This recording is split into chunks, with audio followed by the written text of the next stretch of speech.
Welcome to the Magical Experiments podcast. Today we're talking about interpersonal growth and the magical life and how these go hand in hand. So over the years, I've met a lot of occultists and magicians who have not done their inner work. They're people who have gotten stuck at a certain place in life, and then I'm not knocking them. I mean, they're doing their magical work, but usually they're doing their magical work to get results, and nothing wrong with that. But a lot of times they're stuck. They're stuck at a specific place. And they don't want to work on themselves, and they don't really see the value or the point of working on themselves. I remember one person in particular who said, well, you know, you figure out the things about yourself that aren't workable, and you just kind of deal with it and get on with life. That's life. And to me, that's a weak answer. That's the kind of answer that somebody gives when they're not willing to take any responsibility for themselves. They just want to kind of go through the motions of living life and focus on, the low-hanging fruit. Now, does magic as an approach to life require that you work on yourself? No. I mean, there's a reason a lot of people who practice magic don't work on themselves, because there's nothing explicitly written that says, oh, hey, you got to work on yourself. There are some magical paths that will definitely require you to work on yourself at some point or another if you're really serious about doing the work. And there's a lot of paths that integrate no really significant or meaningful form of self-work at all. But what I found in terms of living the magical life is that my periods of growth and change and transformation have been radically enhanced by the magical work that I am doing to transform who and what I am. And it's really key, because a lot of times, if I give away that sense of responsibility, if I give away that inner work, I'm abdicating a lot of the magical power that I have access to as well. There's something radically powerful about showing up and transforming your life through the work that you do. So as an example, I'm doing another iteration of the sphere of artwork. And a lot of the work that I'm doing around it right now is developing some new correspondences, layering those over the additional correspondences. But as I'm doing that work and I'm developing this daily magical practice further, I'm also reflecting on, how does this daily magical practice help me transform my life in a meaningful way? And the answer that I've really found is that sticking with the work, being disciplined, looking for the insights, and then transforming them and applying them to the magical work, in and of itself has required me to be really focused on this work and how it's transforming my life, and the way that I am learning about the world around me, because it's caused me to change my approach to spirits, to work with them in a way that is a lot more based around being receptive to how those spirits actually choose to show up versus how I want them to show up. So that's one example right there. And I can take that and I can apply that toward my experiences with people. How are those people showing up in my life? Am I accepting them on their terms, or am I trying to transform who they are to fit what I want? In the past, I would have definitely taken the latter approach. And in the present and moving forward, I'm taking the former approach, because I've come to accept that fundamentally there is real power in receiving where a person is at, instead of trying to make them over in a certain way.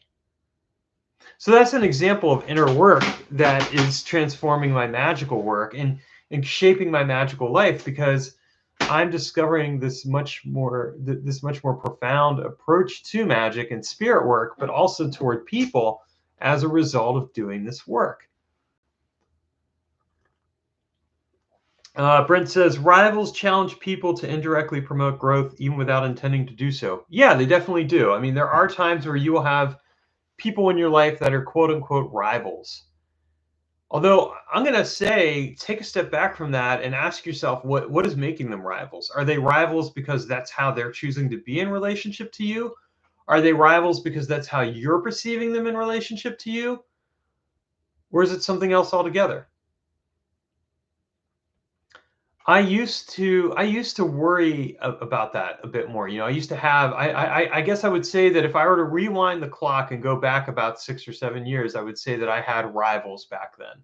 I don't think those people knew that they were my rivals, or if they did, they probably didn't care. And now I don't feel like those people are my rivals. Like I really don't even follow them or spend any time like looking into them. I don't really care anymore. I've grown past that.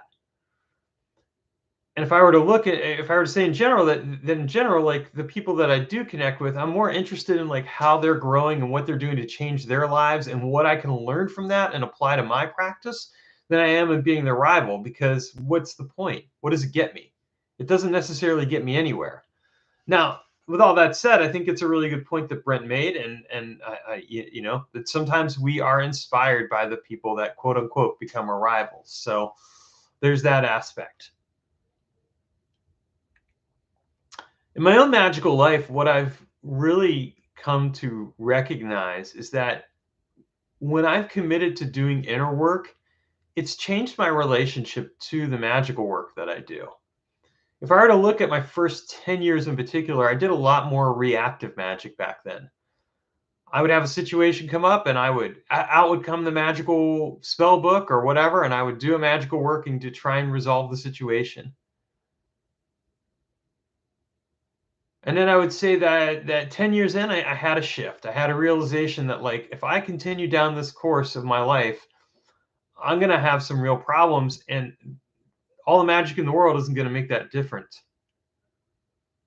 So I started shifting. I started doing some internal work. I started figuring out who I was and how I wanted to show up in the world. And I started healing some old traumas and wounds. And as a result, I slowly but steadily shifted away from an approach where I'm like, oh, I got to get results. I gotta fix this situation with magic, to one of I'm going to integrate magic into my life where it's a background process, and I'm going to live my life, and it's going to create this very magical life where situations and problems actually get resolved pretty quickly most of the time.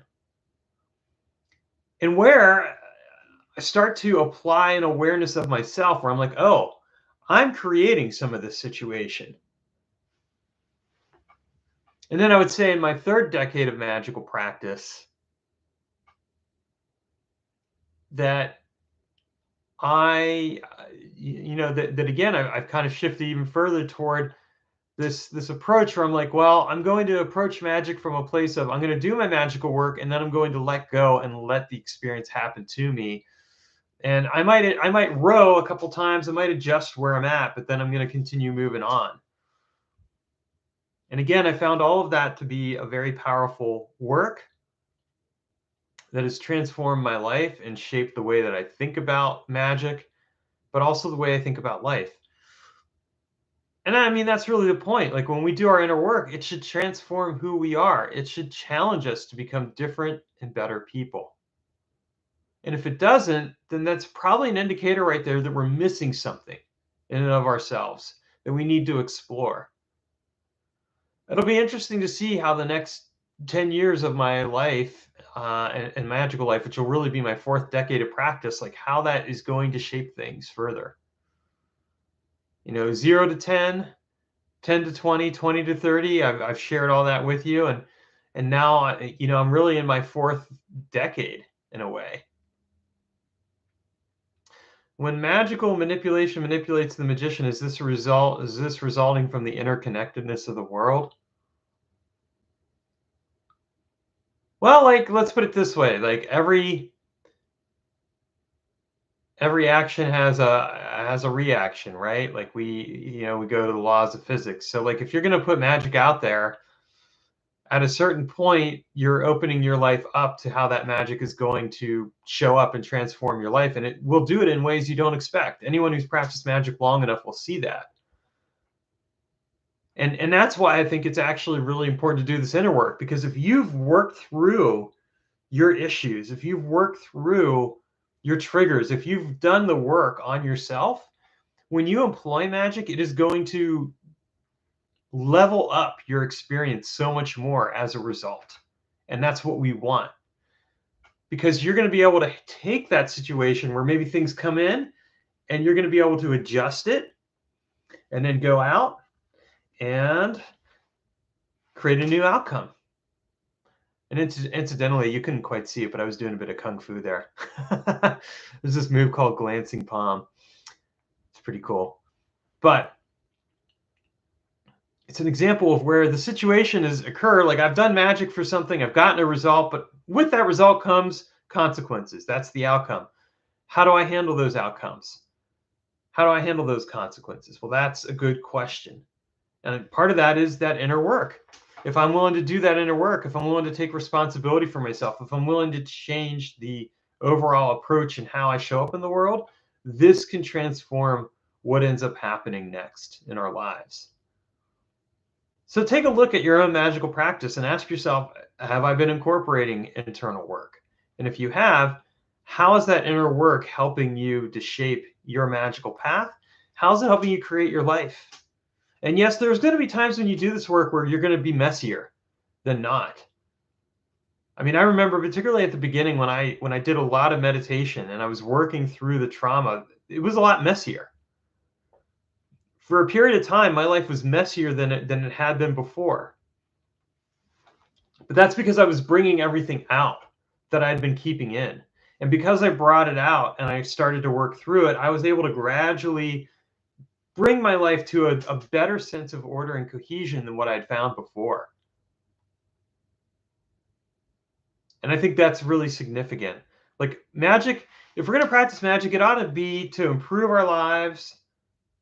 And if it's not improving our lives, if it's not having a tangible effect on the quality of our lives, then we really ought to take a look at that and re-examine why we're doing what we're doing. What is it we're trying to get? Like, for example, if you're somebody who's cursing somebody, what is it you're really trying to get? How's it going to improve your life? And if you don't have an answer to that question, then examine, why are you doing this? What are you getting out of it? Look at the outcome. We get to choose our outcomes right up until we take action, and then the outcome manifests. Once the outcome manifests, we don't get to choose it anymore. Now we get to respond to it, and we get to choose a new outcome that's based on what we have to do to adjust to the current outcome that occurred. Again, these are just things to think about, but it's really useful to think about this kind of approach to your magical work and the way that you show up in the world. All right, thanks for watching, guys, and have a great weekend.